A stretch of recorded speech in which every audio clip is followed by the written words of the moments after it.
اللہ تبارک و تعالیٰ کا کروڑہ احسان جس خداوند قدوس نے ہم سب کو آج کے اس عظیم الشان دن میں اپنے گھر میں آنے کی توفیق عطا فرمائی۔ میں نے جو آپ کے سامنے قرآن مجید فرقان حمید کی سورہ بقرہ شریف کی آیہ مبارکہ کا ایک حصہ تلاوت کیا، اس میں اللہ تبارک و تعالیٰ نے اپنی ایک عظیم نعمت کا تذکرہ فرمایا، عظیم نعمت کا تذکرہ فرمایا۔ اللہ تعالیٰ نے ارشاد فرمایا کہ میں نے وہ اہل ایمان کو نعمت عطا فرمائی ہے، اہل ایمان کو نعمت عطا فرمائی ہے۔ وہ نعمت کیا ہے جی؟ وَلِأُتِمَّ نِعْمَتِي عَلَيْكُمْ وَلَعَلَّكُمْ تَهْتَدُونَ۔ وہ نعمت یہ ہے کہ کعبہ مشرفہ کو اللہ تبارک و تعالیٰ نے اہل ایمان کے لیے قبلہ بنا دیا ہے۔ کعبہ کو قبلہ بنایا اللہ تعالیٰ نے اہل ایمان کے لیے۔ معلوم ہے آپ کو، پہلے آقا علیہ الصلوۃ والسلام کی آمد سے پہلے باقی جو مذاہب تھے غیر الہامی اور کچھ الہامی مذاہب، ان کی اصل تصویر بھی مسخ ہو چکی تھی۔ الہامی مذاہب میں ایک یہودیت تھی اور ایک نصرانیت تھی۔ یہودی بھی اپنے طور پر الٹی سیدھی نماز پڑھتے تھے، نصرانی بھی پڑھتے تھے، یہودی بھی پڑھتے تھے، دونوں پڑھتے تھے نماز۔ اب یہودیوں کا قبلہ، نصرانیوں کا قبلہ، دونوں کا قبلہ مسجد اقصیٰ تھی، دونوں کا قبلہ مسجد اقصیٰ ہے۔ لیکن ایک جو ہے ایک کونے کی طرف منہ کر کے نماز پڑھتے ہیں، دوسرے کونے کی طرف منہ کر کے نماز پڑھتے ہیں۔ میرے کریم آقا صلی اللہ علیہ وآلہ وسلم جب تشریف لائے، حضور علیہ الصلوۃ والسلام کو رب تبارک و تعالیٰ نے نماز عطا کی، تو اس وقت مکہ میں بھی رہ کر آقا علیہ السلام کو حکم یہی تھا کہ حضور نماز پڑھیں تو مسجد اقصیٰ کی طرف منہ کر کے پڑھیں۔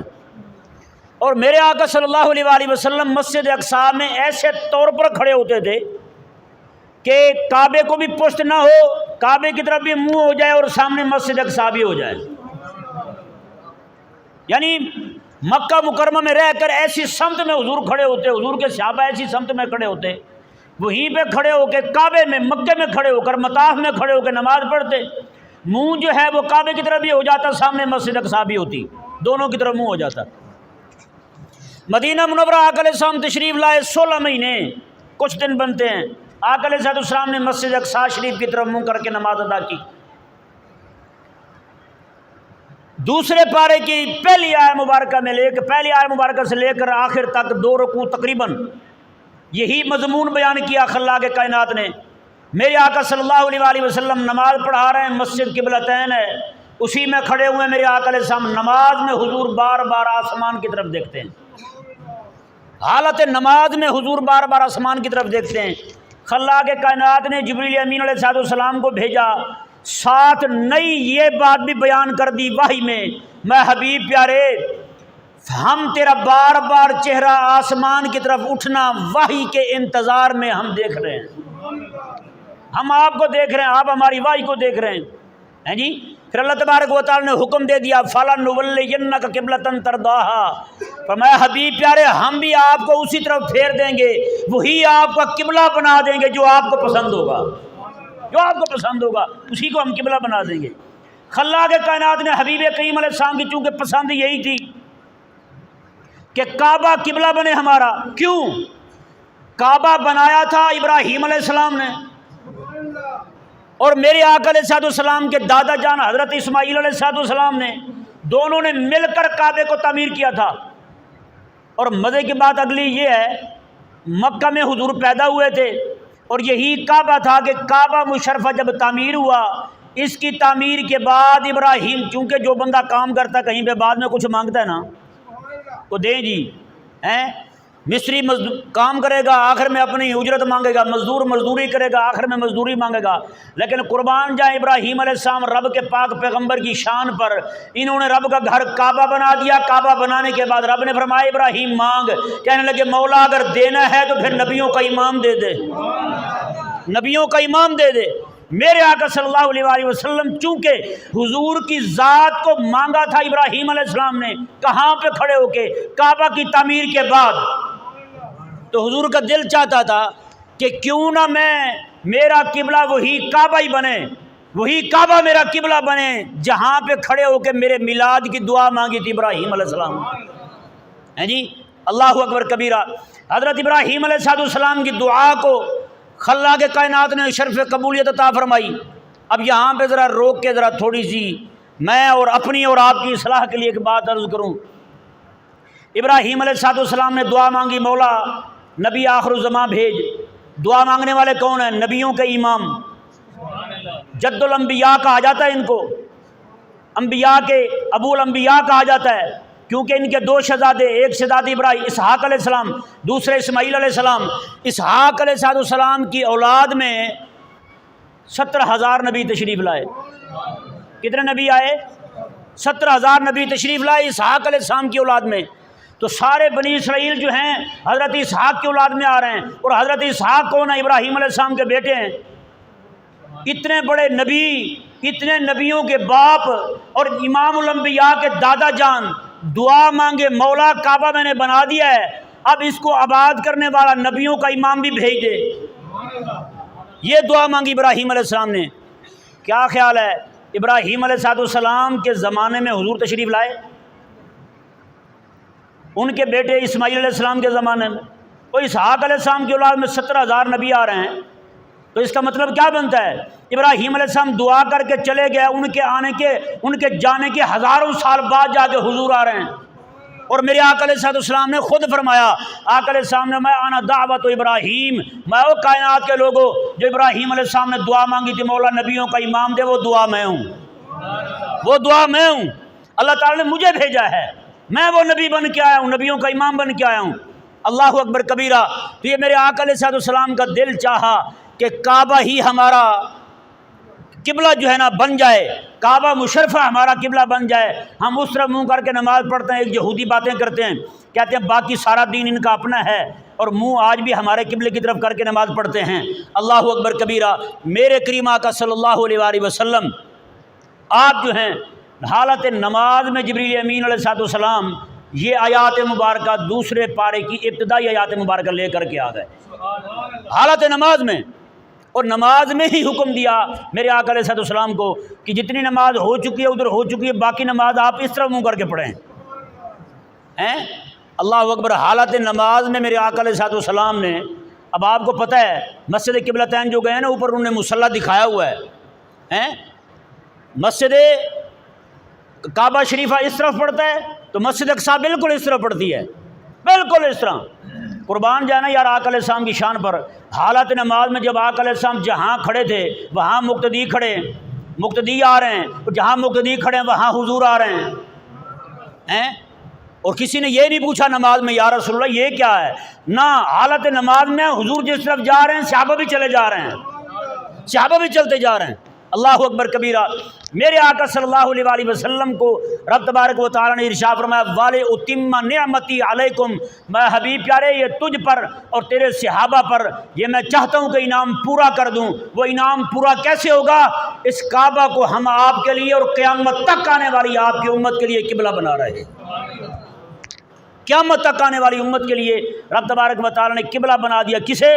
کعبہ مشرفہ کو۔ اب اندازہ لگائیں پیارے اور محترم بھائیوں، رب تبارک و تعالیٰ نے ارشاد فرمایا، آگے دیکھیں وَلَعَلَّكُمْ تَهْتَدُونَ، تاکہ تم ہدایت پا جاؤ، تاکہ تم ہدایت پا جاؤ۔ اب یہ آیت مبارکہ کے ان الفاظ پہ ذرا غور کرتے ہیں کہ رب تعالیٰ نے فرمایا کہ تم ہدایت پا جاؤ، وہ ہدایت کیسے پائیں گے؟ ہم نے کعبے کو صرف رکھا ہوا ہے نماز پڑھنے کے لیے، کعبہ صرف کس کے لیے ہے؟ نماز پڑھنے کے لیے۔ کعبے کی طرف منہ کر کے نماز پڑھی اور چھٹی نہ بھائیو، رب فرما رہا ہے ھدی للعالمین، یہ کعبہ جو ہے یہ سارے جہان والوں کے لیے ہدایت والا ہے، سارے جہان کے لوگوں کے لیے ہدایت دینے والا ہے کعبہ۔ یہ قبلہ جو ہے یہ ہدایت دینے والا ہے۔ تو کیا مطلب ہے؟ صرف نماز کی تعیین یہی ہدایت ہے؟ نہ، بلکہ اللہ تعالیٰ کا یہ فرمان اس طرف اشارہ دے رہا ہے کہ تم نے صرف یہ نہیں دیکھنا کہ یہ کعبہ ہے اور اس طرف منہ کر کے ہم نے نماز پڑھنی ہے، نہ، بلکہ اس کعبے کو تعمیر کرنے والے ابراہیم کے طریقے پر بھی چلنا ہے اور اس کعبے کو آباد کرنے والے مصطفیٰ کریم کے طریقے پر بھی چلنا ہے۔ سر نماز وہی نہیں پڑھنی جو ہماری آج کی نماز ہے، جو آج ہم نماز پڑھ رہے ہیں، نماز پڑھی اور روانہ ہوئے، کوئی پتہ نہیں ہمیں سجدہ کیوں کر رہے ہیں، کوئی پتہ نہیں ہمیں رکوع کیوں کر رہے ہیں، کوئی پتہ نہیں ہمیں کہ قیام کیوں کر رہے ہیں، کوئی پتہ نہیں قعدہ کیوں ہے، کوئی پتہ نہیں جلسہ کیوں ہے، کوئی پتہ نہیں ہوتا ہمیں کہ ہم رب کی بارگاہ میں کھڑے ہو رہے ہیں تو کیسے کھڑے ہونا ہے، کوئی پتہ نہیں ہوتا۔ ہمارے بزرگوں کو دیکھیں ان کی نماز کیسی تھی۔ حضرت امام زین العابدین رضی اللہ تعالیٰ عنہ، ہم تو یہی منہ سے کہتے ہیں کعبے کی طرف منہ اور نماز شروع، اللہ اکبر، بس جی جو امام کی نماز وہ میری، اللہ اکبر۔ یہ کیا نماز ہے یار؟ امام زین العابدین رضی اللہ تعالیٰ عنہ جیسے اذان ہوتی نا، آپ کے چہرہ مبارکہ کا رنگ بدل جاتا، جسم کانپنے لگ جاتا۔ لوگ پوچھتے حضرت کیا ہوا ہے؟ اللہ اکبر، آپ فرماتے تمہیں نہیں پتا کس بادشاہ کی طرف سے بلاوا آ رہا ہے؟ کون مجھے بلا رہا ہے؟ آج یہاں دیکھیں نا، کسی کو پولیس والا بلا لے، ایک چھوٹا سا عام انسان ہی جیسا ہے وہ پولیس والا، تو کیسے لوگ کانپ رہے ہوتے ہیں۔ ایس پی بلا رہے، ڈی ایس پی بلا رہے، کیا حالت ہوتی ہے ان کی۔ لیکن قربان جائیں ہمارے اسلاف کی شان پر جنہوں نے رب کی بارگاہ کی عظمت کو پہچانا تھا۔ میں تمہیں نہیں پتا میرے رب نے مجھے بلایا ہے، میرے رب نے مجھے بلایا ہے، رب کی بارگاہ میں حاضر ہونے کے لیے جا رہا ہوں میں۔ اب پتہ نہیں کیا فرمائے مجھے، کیا فیصلہ فرما دے میرے بارے میں۔ اللہ اکبر کبیرہ۔ یہی امام زین العابدین رضی اللہ تعالیٰ عنہ نماز پڑھ رہے ہیں، حالت نماز میں ایک بندے نے تلوار مار کے نا آپ کی پاؤں کی انگلیاں کاٹ دیں۔ امام زین العابدین کی پاؤں کی انگلیاں کٹ گئیں حالت نماز میں۔ سلام پھیرا، مصلی پہ خون ہے، پوچھا یہ کیا ہے؟ انہوں نے کہا حضرت آپ کو پتہ نہیں چلا؟ میں کیوں؟ انہوں نے فرمایا کہ کوئی بندہ آ کے تلوار مار کے آپ کی انگلیاں کاٹ گئے، آپ کی انگلیاں کٹی ہیں، انہی کا خون ہے۔ میں نے کہا پتہ کیوں نہیں چلا آپ کو؟ یہ سمجھ نہیں آتا۔ آپ میں یار میں اس علی کا پوتا ہوں، میں اس علی کا پوتا ہوں، مولا علی رضی اللہ تعالیٰ عنہ کا، حالت جنگ میں جن کی پنڈلی میں پھالا لگ گیا تھا، جی ایک اوزار پھنس گیا تھا ان کی پنڈلی میں جنگ کا، تو وہ اتارنے کے لیے کہا کہ اتارتے تھے، تکلیف ہوتی تھی، نکالتے تھے۔ انہوں نے کہا جب نماز میں کھڑے ہوں گے تب نکالنا، جب نماز میں کھڑے ہوں گے تب نکالنا۔ اب ذرا اندازہ لگائیں پیارے اور محترم بھائیوں، حضرت مولا علی رضی اللہ تعالیٰ عنہ کی نماز کیسی ہے، اور آج ہم اپنے آپ کو دیکھیں ہماری نمازیں کیسی ہیں، ہماری نمازیں کیسی ہیں۔ ہم نماز میں کھڑے ہو کے رب تعالیٰ سے کیا کہتے ہیں؟ یا اللہ غیر المغضوب علیہم ولا الضالین، ہمیں جن پر تیرا غضب ہوا ان کے راستے سے بھی بچا، اور جو گمراہ ہیں ان کے راستے سے بھی بچا۔ جن پر غضب ہوا ہے وہ ہیں یہودی، اور جو گمراہ ہوئے ہیں وہ ہیں نصرانی عیسائی۔ نماز میں کھڑے ہو کے رب سے یہ دعا مانگے مولا ان دونوں کے طریقے سے بچا، نماز کے باہر آ کر کے ہم ان دونوں کی وکالت کریں، ان دونوں کی تہذیب اپنا لیں، ان کو کہیں کہ یہ اچھے ہیں، ہم کہیں یہودی اور نصرانی مسلمانوں سے اچھے ہیں۔ کیوں بھائی؟ یہ پھر نماز پڑھی ہے ہم نے تو کعبہ تو بھائی ہدایت دینے والا ہے، ہدی للعالمین۔ کعبہ جو ہے یہ حاجی بن کے آیا ہے، اللہ نے اس کو حاجی بنایا ہے سارے جہان والوں کے لیے، اور اب فرماتا ہے میں نعمت پوری کر رہا ہوں لعلکم تہتدون، تاکہ تم ہدایت پا جاؤ۔ دونوں آیتیں قرآن کی، دونوں آیتیں قرآن کی ہیں بھائی۔ تو کعبہ مشرفہ سے ہدایت ہم نے کیسے پانی ہے؟ اسی کعبہ کو آپ دیکھیں، کعبہ سے منسلک چیزیں جتنی بھی ہیں وہ اعمال عاشقانہ اعمال ہیں۔ کون سے اعمال ہیں؟ اب ایک بندے کو رب تعالیٰ کی طرف سے حکم ہوتا ہے کہ تو جا کپڑے یہاں پہن، سلے ہوئے پہن، ان سلے پہن، جیسے مرضی پہن، جیکٹ ویسٹ کوٹ جو مرضی پہن، فتوی پہن، جو مرضی پہن۔ تو میں اب میرے گھر آ رہا ہے نا، اب 2 چادریں پہننی ہوں گی، اور وہ بھی انسلی۔ کون سی؟ انسلی چادریں وہ پہننی ہے، پھر آنا ہے میرے گھر میں۔ مولا حاضر ہو گیا، میں رب کے کہنے پر، رب تعالیٰ کے حبیب کے کہنے پر 2 چادریں باندھ لی۔ اب وہاں گئے کعبہ مشرفہ کے گرد، میں وہاں پہ چلنا ہے، بس کیا کرنا ہے؟ چلنا ہے۔ رب فرماتے یہی چلنا تیری عبادت ہے، یہی چلنا تیری عبادت ہے۔ ابھی کچھ چلنا عبادت ہے۔ رب تعالیٰ نے فرمایا یہی تو تیرا امتحان ہے۔ میرے ابراہیم علیہ السلام نے جب کعبے کو بنایا، کعبے کو تعمیر کیا، تعمیر کرنے کے بعد اس کو دیکھ رہے ہیں، ایک چکر، دوسرا چکر، دیکھتے دیکھتے 7 چکر ہو گئے۔ رب تعالیٰ نے فرمایا ابراہیم تیرا یہ چکر لگانا، اس کو دیکھنے کے لیے مجھے بڑا پسند آیا ہے، قیامت تک حاجی کا حج تبھی قبول ہوگا جب تیری طرح چکر لگائے گا، یہاں تیری طرح چکر لگائے گا تب اس کا حج قبول ہو۔ بتائیں، اب پورا حج آپ دیکھ لیں اسی طرح۔ رب فرماتے ہدایت دوں گا میں، کس کے ذریعے؟ کعبے کے ذریعے۔ کعبہ قبلہ جو ہے تمہیں ہدایت دینے والا ہے۔ کیسے ہدایت دینے والا ہے؟ اسی کعبے نے ہمیں دیا ہے سارا کچھ یار۔ وہ ایک الگ بات ہے ہم سمجھے نہ سمجھے، ہم کسی اور بات میں الجھے ہوئے ہیں۔ کریمہ کا صلی اللہ علیہ وآلہ وسلم، اب دیکھیں وہاں پر حج پہ جب جاتے ہیں شیطان کو کنکریاں مارتے ہیں، بولے نا بھائی، شیطان کو کنکریاں مارتے ہیں، کنکریاں مارتے ہیں شیطان کو. اگر نہ مارے کو حاجی کچھ بھی قبول نہیں ہے اس کا. شیطان کو کنکریاں مار رہے ہیں، کیا کیوں؟ وہ سکھایا جا رہا ہے رب کے دشمن سے نفرت کرنی ہے، تم نے رب کے دشمن سے نفرت کرنی ہے. رب تبارک و تعالیٰ کے دشمن کے ساتھ تمہاری سلام دعا نہ ہو، رب کے دشمن کے ساتھ تمہارا یارانہ نہ ہو. جو رب تبارک و تعالیٰ کا دشمن ہے اس کے ساتھ تم نے نفرت کا اظہار کرنا ہے. یہ نہیں کہ وہاں جا کے کنکر مار کے آ گئے، یہاں آ کے اس کی پیروی ہو رہی ہے، یہاں آ کے اس کی اطاعت ہو رہی ہے. ابراہیم علیہ السلام جو ہیں رب تبارک و تعالیٰ کے حکم پر اپنے بیٹے کو قربان کرنے کے لیے تیار ہوئے یا نہیں ہوئے؟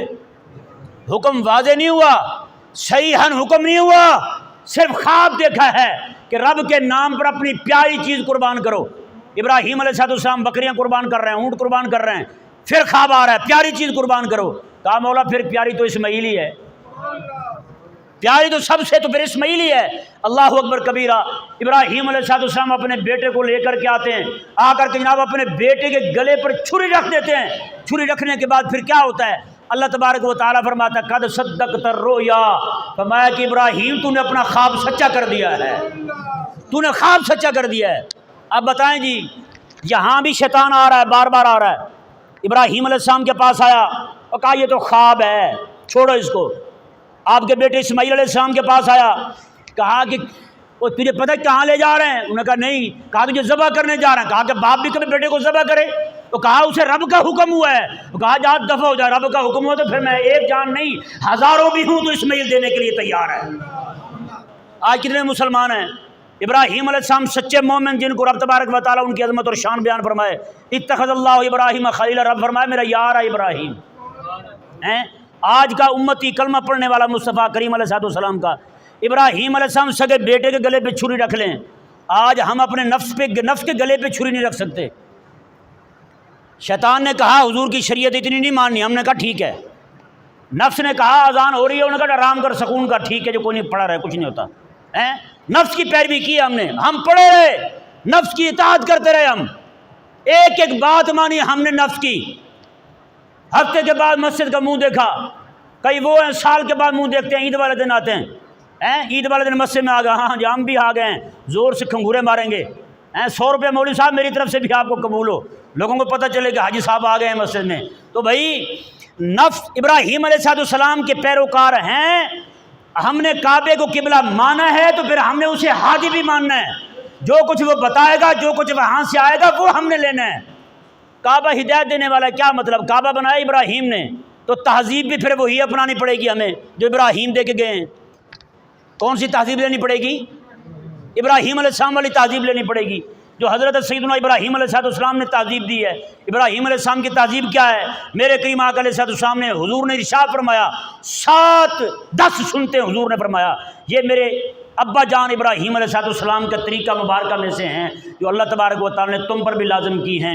وہ داڑھی بڑھانا ہے اور باقی جسم کے غیر ضروری بالوں کو صاف کرنا ہے، ناخنوں کو کاٹنا ہے، اور بھی میرے آقا علیہ السلام نے 10 چیزیں تقریباً بیان فرمائی ہیں. تو پیارے اور محترم بھائیوں، پھر ہمیں ادب بھی وہی لینا پڑے گا جو ہمیں کعبے سے ملے گا. کہاں سے ملے گا؟ کعبے سے ملے گا. ہم نہ شرقی ہیں نہ غربی ہیں، ہم تو بھائی ابراہیم علیہ السلام کے ماننے والے ہیں. ہم تو نہ یہودی ہیں نہ نصرانی ہیں، ہم تو محمد عربی صلی اللہ علیہ وآلہ وسلم کے ماننے والے ہیں جی. تو یہ اللہ تبارک و تعالیٰ نے اگلی آیت مبارک میں پتہ کیا ارشاد فرمایا؟ میں جیسا ہم نے کعبے کو قبلہ بنا کے تم پہ انعام کیا ہے، کما ارسلنا فیکم رسولا، اسی طرح تم ہی میں سے تم میں ایک شان والا رسول بھیج کر ایک اور انعام بھی کیا ہے. ہم نے ایک اور انعام بھی کیا ہے. وہ انعام کیا ہے؟ کعبہ بھی ہدایت دینے والا، وہ انعام جو میرے آقا علیہ السلام کی ذات کی صورت میں رب نے کیا ہے وہ بھی ہمیں ہدایت دینے والے. وہ ہدایت کیسے دیتے ہیں؟ اللہ تعالیٰ نے خود قرآن میں ارشاد فرمایا، محبوب پیارے انعام بن کے آئے ہیں، نعمت بن کے آئے ہیں رب تبارک و تعالیٰ کی. کیسے جی؟ یتلو علیکم آیاتنا، میرے حبیب کریم علیہ السلام تم پر اللہ کی آیتیں تلاوت کرنے والے ہیں، تم پر ہماری آیتیں تلاوت کرنے والے ہیں حبیب کریم صلی اللہ علیہ وآلہ وسلم.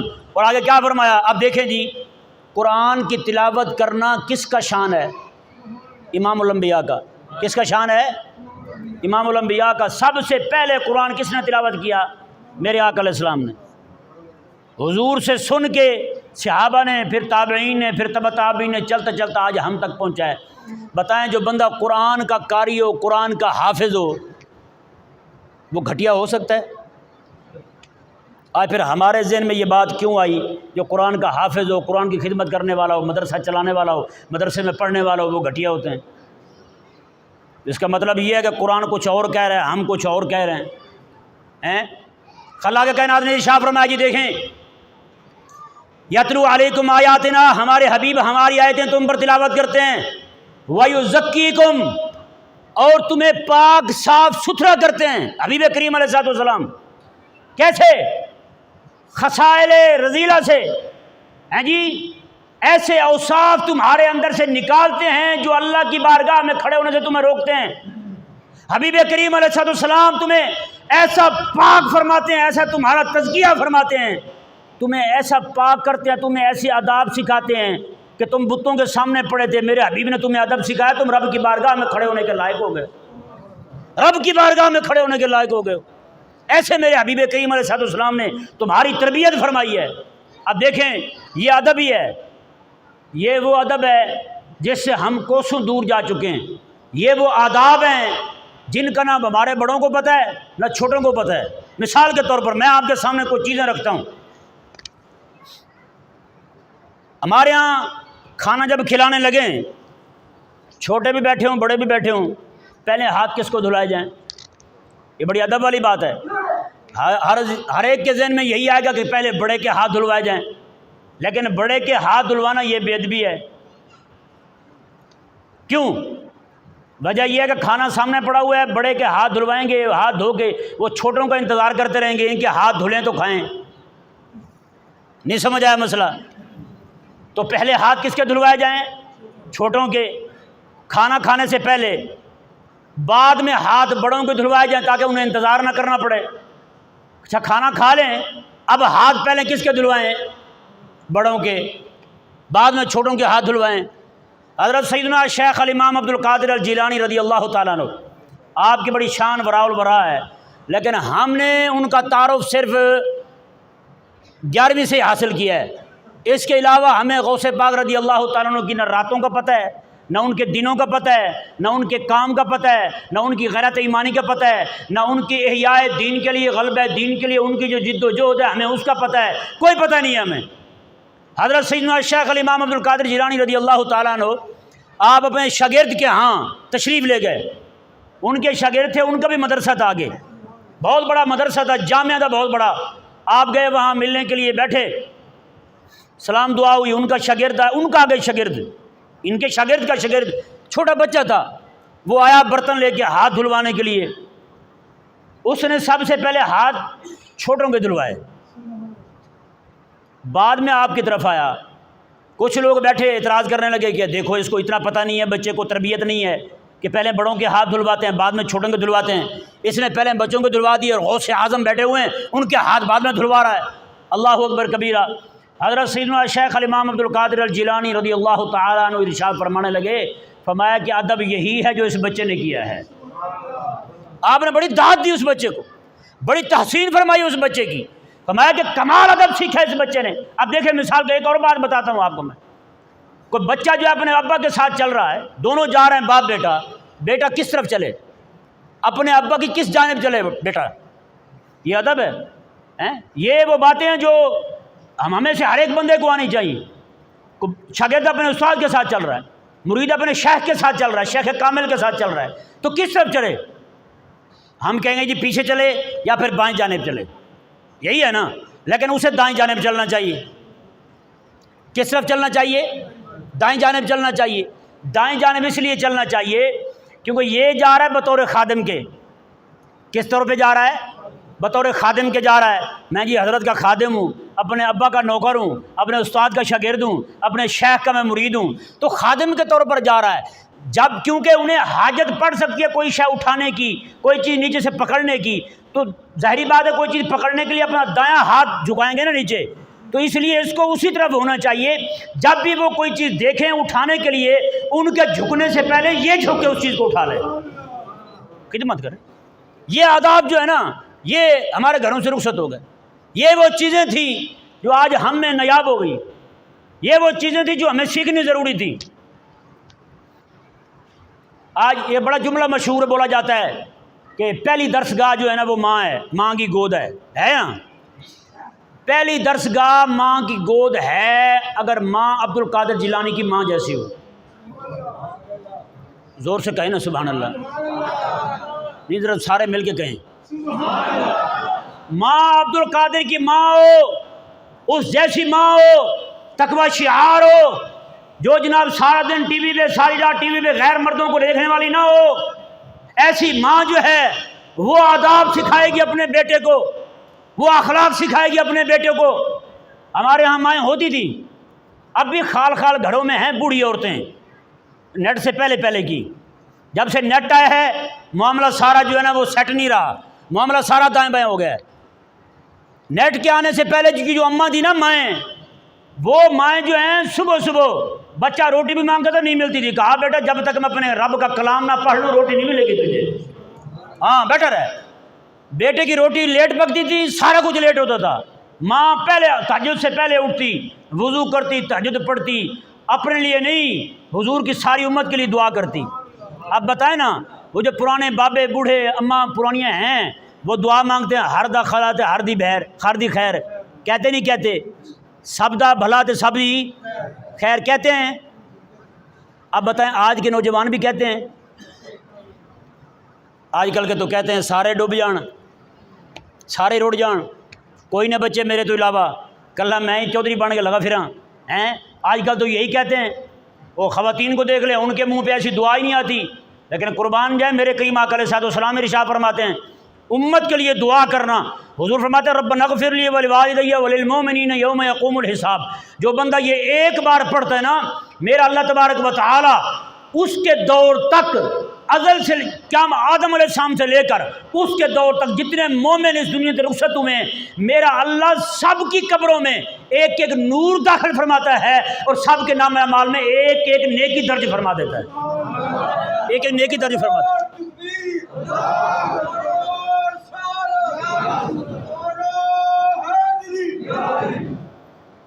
اتنا بڑا انعام عطا فرماتا ہے رب تبارک و تعالی.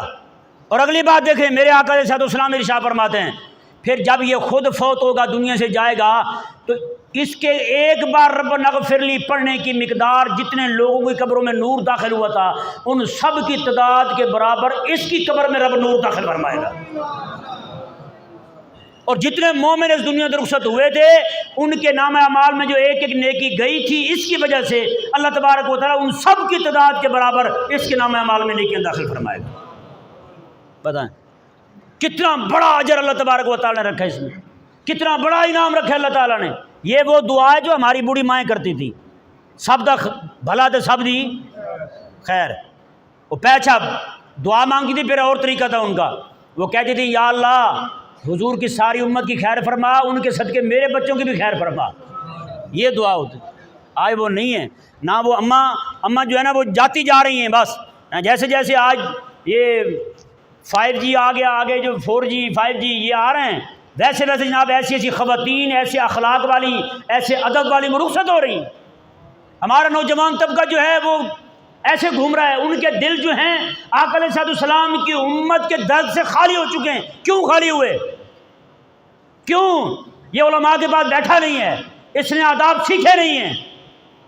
یا ماں سکھاتی تھی گھر میں، ماں کو بھی امت کا درد نہیں رہا. یا پھر جناب خطیب سکھاتے تھے مسجد میں، وہ خطیب صاحب بھی جناب وہ بھی بیان نہیں کرتے کہ امت کے ساتھ کیا ہو رہا ہے. اس وقت امت پریشان ہے. غزہ کے 40,000 سے زائد لوگ شہید ہو چکے ہیں، 17,000 سے زائد بچے شہید ہو چکے ہیں. کو بیان نہیں کرتے، کو بتائیں تو کسی کے دل میں درد پیدا ہو. ہمارے نوجوانوں کو فکر ہے اپنے ویوز بڑھانے کی ہے، وہ آداب رخصت ہو گئے جو اللہ تبارک و تعالی نے سکھانے کے لیے اپنے حبیب کریم صلی اللہ علیہ وآلہ وسلم کو بھیجا تھا. وہ آداب پتہ کیا تھے، وہ اخلاق پتہ کیا تھے؟ میرے رب تبارک و تعالی نے قرآن میں یہ اعلان فرمایا تھا کہ میں حبیب پیارے ان کنتم تحبون اللہ فاتبعونی یحببکم اللہ. حبیب آپ ان کو فرما دیں اگر تم یہ چاہتے ہو کہ اللہ کو محبوب بناؤ تو میں پھر تم میرے حبیب کے اخلاق اپنا لو، میں تمہیں اپنا محبوب بنا لوں گا، میں تمہیں اپنا محبوب بنا لوں۔ بتائیں کتنا بڑا اعلان ہے رب تعالیٰ کی طرف سے۔ تو یہ مجھے اور آپ پر لازم ہے، اگر اللہ تعالیٰ نے ہمیں بچے دیے نا، امام سفیان ثوری رضی اللہ تعالیٰ عنہ ارشاد فرماتے ہیں قیامت والے دن اللہ تبارک و تعالیٰ کسی بھی بندہ مومن کو ایسے نہیں جانے دے گا، پہلے اس سے پوچھے گا، اللہ فرمائے گا میں نے تجھے اولاد دی تھی، بتا تو نے انہیں دین پڑھایا تھا؟ دین پڑھایا تھا اپنی اولاد کو؟ بتائیں کیا جواب ہے؟ ہمارا بیٹا سی ایس کر گیا تھا، وہ جناب LLB کر گیا تھا، ہمارا بیٹا فلاں کر گیا تھا، ہمارا بیٹا ڈھمکاں کر گیا تھا، سارا کچھ کر گیا تھا، اور رب تبارک و تعالیٰ نے جو پوچھنا ہے وہ اپنے حبیب کے دین کا پوچھنا ہے، اس کو دین پڑھایا تھا یا نہیں پڑھایا تھا؟ بتائیں کیا جواب ہوگا ہمارے پاس اس وقت؟ کوئی جواب نہیں ہے۔ میں اور آپ سارے کے سارے قسم خدا کی کہہ رہا ہوں، ہر ایک بندہ اپنے آپ کو تیار کرے، اپنی اولاد کو پڑھا کے حضور کا دین پڑھائیں، حضور کی سیرت سکھائیں، حضور کے اخلاق سکھائیں، آقا علیہ السلام کی عظمت اور شان سکھائیں اپنے بچوں کو، حضور کا دین سکھائیں، حضور کے دین کی غیرت سکھائیں، اور امت کا درد سکھائیں ان کو۔ ایک ایک چیز جب تک آپ بار بار ان کے سامنے تذکرہ نہیں کریں گے تو میں سچی کہہ رہا ہوں قیامت والے دن میں اور آپ ہم پکڑے جائیں گے۔ یہ اللہ تعالیٰ نے فرمایا کہ کعبہ بھی ہدایت دینے والا ہے اور میرا حبیب بھی ہدایت دینے والا ہے۔ ہاں جی، وہ ہدایت ہمیں کب آئے گی؟ جب ہم اخلاق سیکھیں گے، آداب سیکھیں گے۔ اللہ تبارک و تعالی ہم سب کو سمجھنے کی توفیق عطا